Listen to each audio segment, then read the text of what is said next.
2 वर्ष अघि चितवन राष्ट्रिय निकुञ्जबाट कोसीटप्पु वन्यजन्तु आरक्षमा स्थानान्तरण गरिएका पोथी गैंडा पुष्पा र अञ्जली यतिबेला कोसीटप्पुमा रहेका हात्ती र टप्पुका कर्मचारीहरूसँग रमाउन थालेका छन्।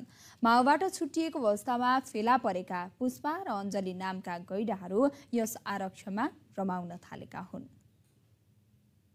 2 वर्ष अघि चितवन राष्ट्रिय निकुञ्जबाट कोसीटप्पु वन्यजन्तु आरक्षमा स्थानान्तरण गरिएका पोथी गैंडा पुष्पा र अञ्जली यतिबेला कोसीटप्पुमा रहेका हात्ती र टप्पुका कर्मचारीहरूसँग रमाउन थालेका छन्।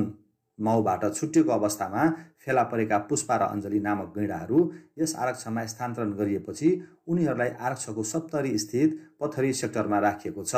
उनीहरूको स्याहार सुसारका लागि एकजना कर्मचारी खटाइएको छ। उनी कर्मचारी बिहान चरी चरणमा लैजान्छन् भने दिनभर 2 गैंडाको दौतरी जस्तै अघिपछि कुदिरहेको देख्न सकिन्छ। गैंडा अहिले यस क्षेत्रको वातावरणमा रमाउन थालेको हेरालु कर्मचारी दुर्गानन्द यादव बताउनुहुन्छ। डेली हेरेपछि त हामीलाई थाहा हुन्छ यसले यति बेला आकर्षित हुन्छ यति बेला नरम्छ भनेर अनि ढोका खोल्छ। ढोका खोलेपछि आधी घण्टा 1 घण्टा उसँगै बस्नुपर्छ। चोरमा उसँगै चोरमा बस्ने सँगै चर्ने अनि पानी खुवाएर फेरि छाड्दिने अनि त्यसपछि आफू गैंडालाई छोडेर अनि जाने उता फेरि।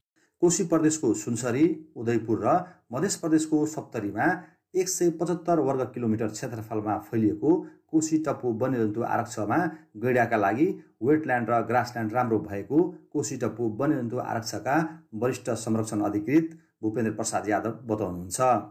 आरक्षक क्षेत्रको घाँसे मैदानमा गैंडाहरूको वंशवृद्धि गर्न भाले गैंडा ल्याउने तयारीसँगै गैंडा सेन्चुरीको रूपमा काम भइरहेको वरिष्ठ संरक्षण अधिकृत यादव बताउनुहुन्छ।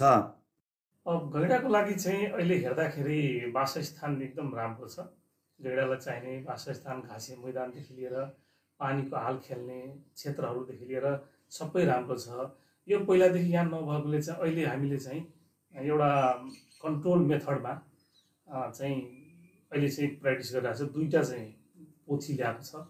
अब एउटा चाहिँ भाले चाहिँ चितवनबाट ल्याउने कुरा छ। त्यो ल्याइसके पछाडि ब्रिडिङ चाहिँ मलाई लाग्छ सुरुवात हुन्छ। अहिले पुष्पा र अञ्जलीलाई आरक्षको पथरी सेक्टरको 16 फिट अग्लो 85 फिट लामो पर्खालभित्र राति राख्ने गरिएको छ।